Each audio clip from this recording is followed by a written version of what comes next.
What's up, guys? Pensential 8505 here. I noticed something very interesting, and it comes in a form of something that Lionel and Marks both share. And they're very, very similar. Almost too similar. And I gotta talk about it. It comes in the form of two slope back tenders.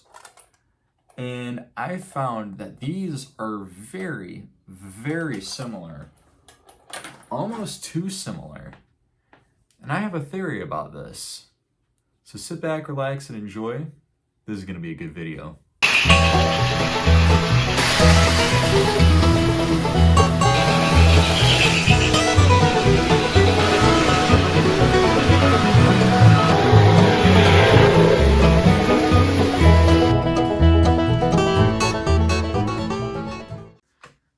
So, to start off this video, I want to present to you guys my theory on why these tenders look so similar. My theory is that at some point, Marks got the tooling for Lionel's slope back tenders and started to produce their own. And why do I say that? Well, it's in the details of these tenders. So I want to take a closer look at both of those. And yeah, let's take a look. Our first clue that kind of supports my theory is the rivet patterns on the sides of the tender. If you look, the patterns are nearly identical, starting with a box shape at the front side of the tenders, splitting to 4 lines that run along the sides of it. And then also these rivet brackets on this bottom section here, they're almost in the same spot. Now, Marks has the rearmost bracket farther up on the body than Lionel, but again, it's eerily similar. Looking at the top here, this is where I think as well that not only did Marks get the tooling for these tenders, but also kind of upgraded it. So as you can see, now, I don't know how well this shows on camera, but if you look closely, the rivet details are very similar. They have 2 rows of rivets on the sides at the top. Now, the rivet detail does differ on going down to the back. With the Lionel tender, it has 1 row of rivets on the sides and then a double row in the middle. Marks, on the other hand, just continues with the double row down the sides and no rivets in the middle. But if you look at the water hatches and the backup lights, they are very similar. Even the steps look nearly identical. Now, I think Marks decided to switch the coal load detail just so then it looks like their own.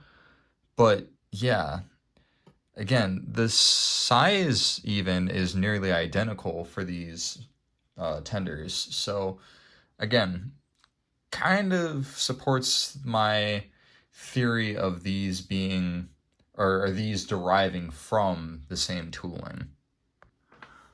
Moving over to the rear of the tender, let's look at the tab slots first. As you can see, there are 2 tabs at the rear of the Marks tender that hold the body to the frame. And if you look closely, the Lionel tender has that as well. There's 2 slots that hold the frame in place with the body. And if you look at the overall shape of the backup light at the rear, it's very similar. Now, it looks like Marks added a little more detail to it, but again, these are way too similar to not have derived from the same tooling. Now, I will say I do kind of like the Marks tender more, as it is slightly more detailed because it has this foot plate on the back here. Swinging around to the fronts of the tenders, they both have this flat plate to enclose the coal load, and they also have the rivet rows continue down the front of the tenders. Now they both have this little platform here, And they both have steps, but the steps are a bit different.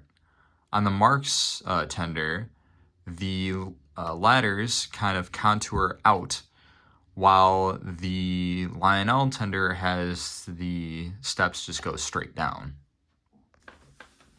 Now Lionel most definitely, without a doubt, had this casting first. My evidence for that comes in the form of this tender. This tender comes off a number 203060 switcher, which is a pre-war engine. Now this tender was fitted with post-war trucks at some point, but it is a pre-war tender. Now this tender is die-cast, so at some point the tooling was redone to work with plastic material instead of die-cast metal. But yeah, if you look, the rivet patterns are identical, as well as the hatch and the steps, and pretty much everything else, except for the coal load, of course. They must have changed that at some point. And the backup light was also redone. Now, the reason why this backup light looks much different than from these ones is because this is a functional backup light. There's a light bulb inside to make this, well, light up.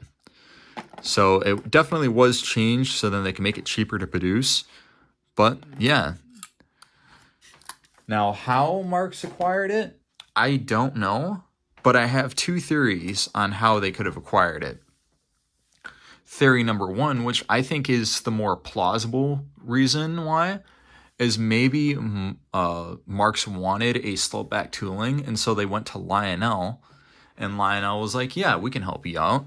And they copied the Lionel tooling and modified it so then Marx would have their own. That's my first guess. My other guess is, I think it is much more of a stretch, but hear me out on this. Maybe somehow Marx stole the casting, or at least stole a sample from the casting, and then modified it and made it their own. Now, that I think is much more of a far stretch, and I don't really think that one is plausible, but then again, you never know. And honestly, I never seen anybody talk about this, so yeah. What do you guys think? Let me know in the comments down below. Make sure to like, comment, and subscribe, and share with your friends and other people who might like this video. And yeah, I'm going to run these trains for a little bit and end it off there. I hope you guys like this video. This is going to be Penn Central 8505, out.